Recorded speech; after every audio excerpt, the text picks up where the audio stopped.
এখন আসতে চলেছি A9 স্কয়ার পার্ক, যেটা এই বছরের 2026 সালে কিন্তু পঞ্চকেদার মানে পাঞ্চ কেদার হতে চলেছে এই বছর।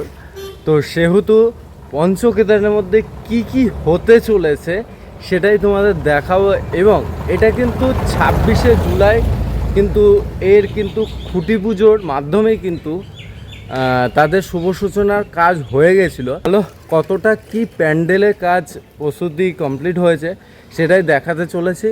এখন যাওয়া যাক।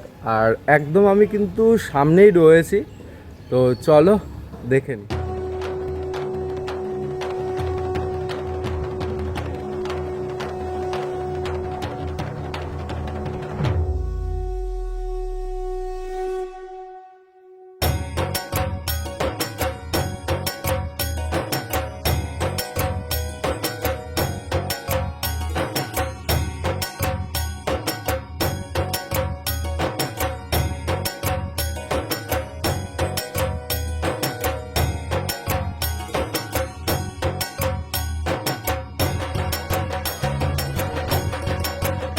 দাঁড়িয়ে রয়েছে। আর এই বছর কিন্তু এখানকার ভাবনা কিন্তু পঞ্চকেদার।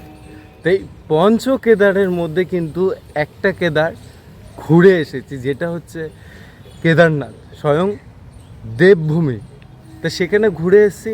সত্যি কথা বলতে গেলে সেই কথাটা, সেই ফিলিংসটা এখন মনে পড়ে যাচ্ছে যে কত মানে এক্সাইটমেন্ট ছিল। প্লাস তোমরা ভিডিওর মধ্যে দেখেছো আশা করি, যে আমার কিন্তু খুব কষ্ট লাগছিল যে আমি মানে লাইফের ফার্স্ট টাইম গেছি, এবং কিভাবে গেছি না গেছি সব কিছুই কিন্তু তোমরা জানো আশা করি। যাই হোক, তো মানে সেটা আলাদা রকমের, আলাদা স্বাদের কিন্তু এক রকমের মজা, মানে বলে বোঝানো যাবে না এরকম। তোমরা যদি যাও তাহলেই বুঝতে পারবে যে কেদারনাথ যাওয়াটার ফিলিংস কতটা, মানে ওটা বলে বোঝানো যাবে না। মানে যে গেছে, যে দর্শন করেছে সেই একমাত্র বুঝবে।